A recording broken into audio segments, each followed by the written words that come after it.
Custom Garage. Tonight we're going to start prepping the doors and all the other parts for paint. What we're going to do first is clean all this nastiness out of here. It's here, it's in there, it's along the bottoms of the door, it's over here. I started wiping some of it. We're going to clean all this up really good, and then we're going to sand the door and get it ready for paint. I'm going to use a red scuff pad to do that. So first things first, we're going to get it clean, and then we'll move on to sanding it, and then we'll do the rest of the parts. So we'll get started on this and see how far we get. I've ordered some paint that hopefully I can do some more test panels, trying to find exactly the right color that I want. The color I bought, it's okay, but I want it a little bit darker. So we bought some black candy, and we're gonna put that over the color and see if I can darken it up just a little more to get more of what I'm looking for. But we'll show you that once we get there. For now, we're gonna get all this stuff clean. So what I'm cleaning this with is a nylon brush and an acid brush. And just spraying some wax and grease remover over all these parts and just scrubbing them.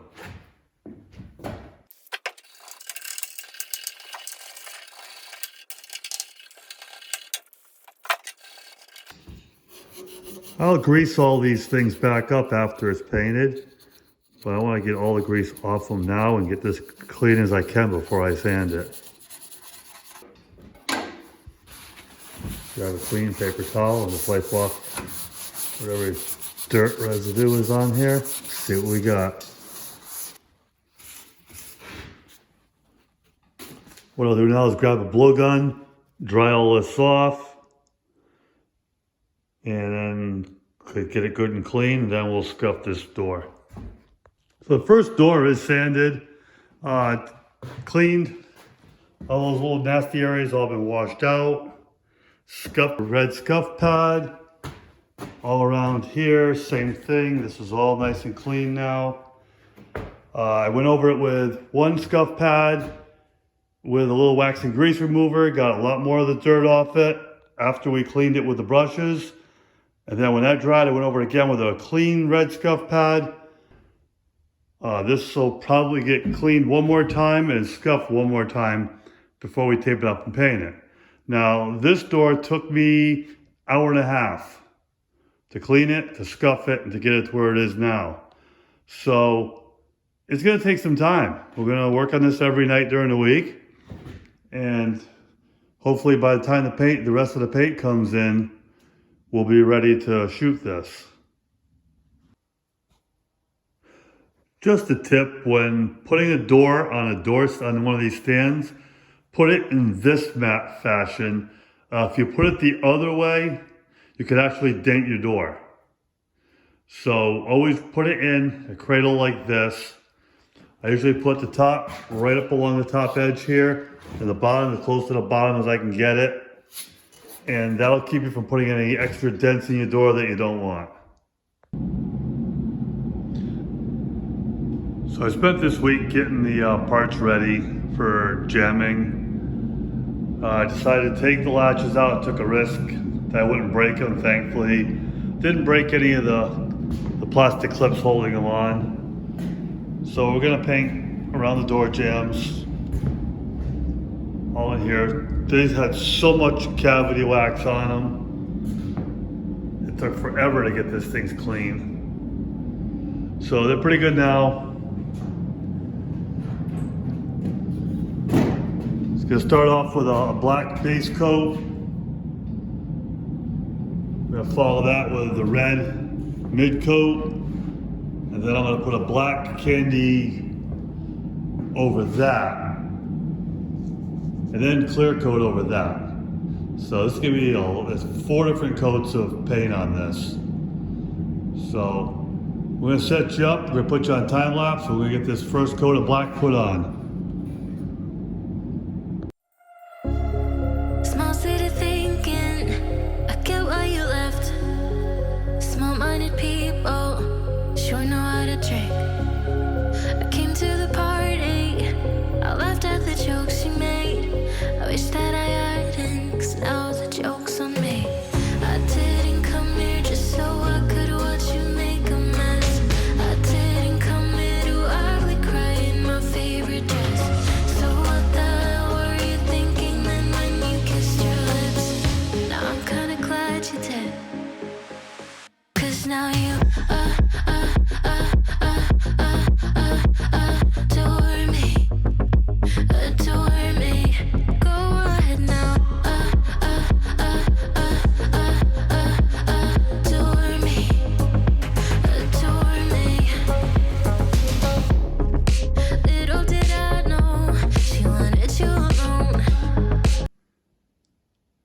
Okay guys, we got the doors, the trunk, and the hood jammed.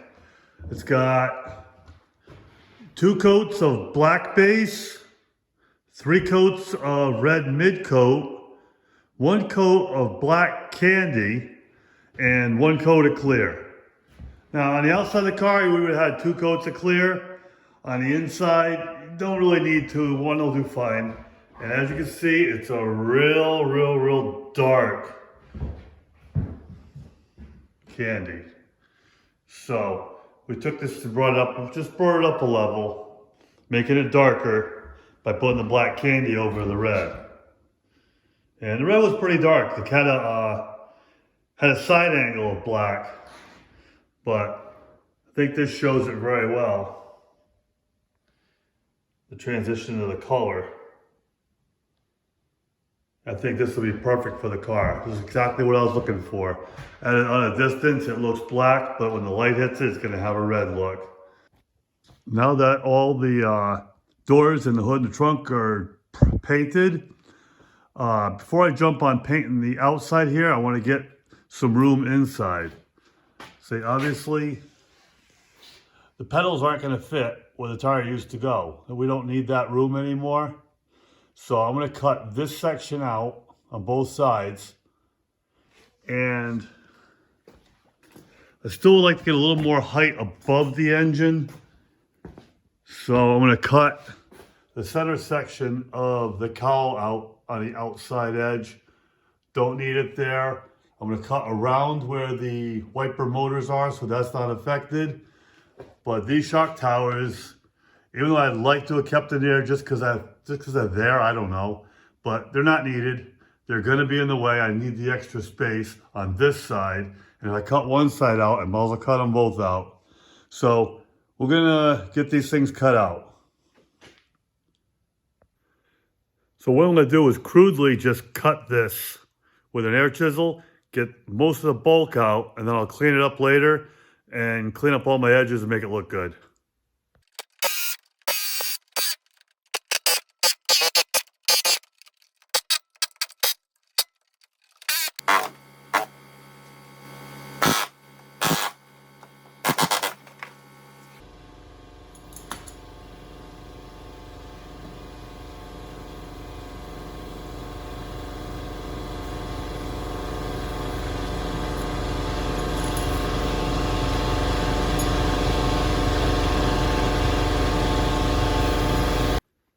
All right, so we got that side cut off. Now we're gonna cut the center off so I get a little more height above the engine. And I got a little room between the engine and the windshield, so I'm gonna use that to my advantage. So we're gonna cut that and back that up a little bit now.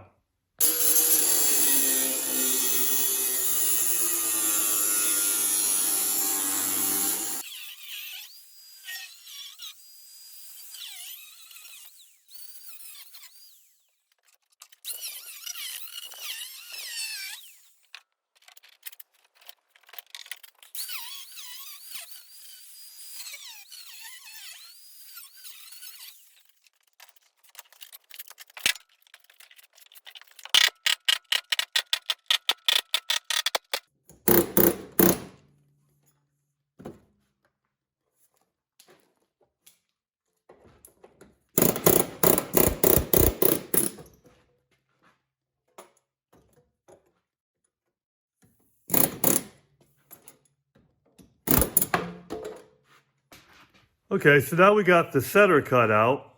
We're gonna work on the other side. We'll get the passenger side shock tower out, and that'll probably be it for tonight. But we'll gotta at least get us to where we can start looking at now what we're gonna have for a finished product. A lot of stuff cut out, but it's really not needed at this time. So let's get the other shock tower cut out.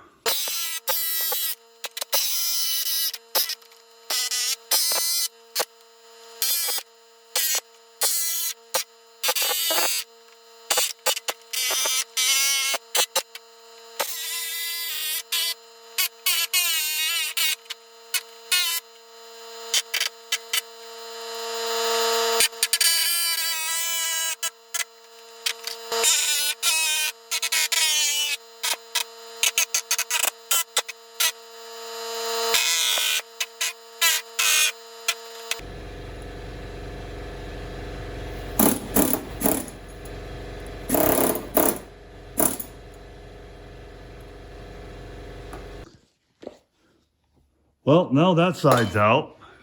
Like I said, crude but effective and quick. So I cut the floorboards out some too. I'm gonna rework those. I'm not sure how much more will come out, but probably a whole bunch more. We'll rework the floorboards.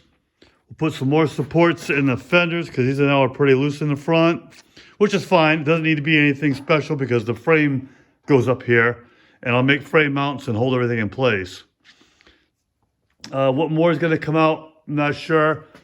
So I'd like to leave the vent hole for the heater. I'm not sure exactly what we're going to run yet. I'm going to look at some aftermarket heaters for that. The computer's going to come out of here because obviously we don't need that. This, I need to, well, let me get straighten that out. This area here I want to keep nice and flat. That's where the brake pedal and booster are going to go. So once the motor's in, we'll know. The steering shaft is right here. So that's going to come out. I did some modifications on the steering shaft. Let me show you that.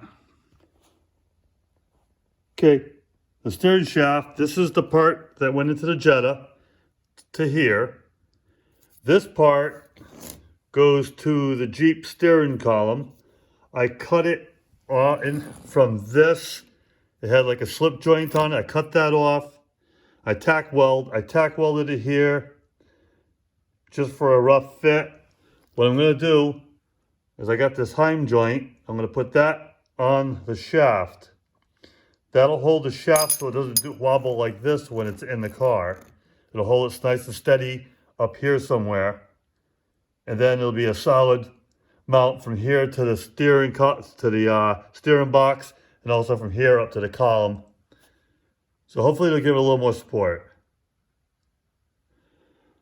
So we're gonna bring the engine, or the whole frame back in. We'll fit it back up now and see if we need any more adjustments or not, or where this is gonna go. This will give us a rough idea of where the firewall's gotta be built and where we're gonna go from here. Got the body back down top the frame. As you can see, we got a lot more room now here. And this opens up a lot of extra room on the sides. So we'll have to rebuild, clean up, rebuild some sides. We'll rebuild the firewall. Still got to trim and move some stuff around to get things where I want them. But this is a lot better. And next time, we'll get started on all of that. So that's going to be it for this week. Again, please hit the likes. It really helps the channel. Subscribe, notifications, share with your friends. Channel's growing. I really appreciate it. And we're going to keep building this and keep going with it. Another week or two, I'm going to start another project. I got to keep these things rolling. I want to have a bunch of stuff ready for spring, so I got to get things moving on some other projects. I'll show you what that is. And again, thank you very much, and we'll see you on the next one.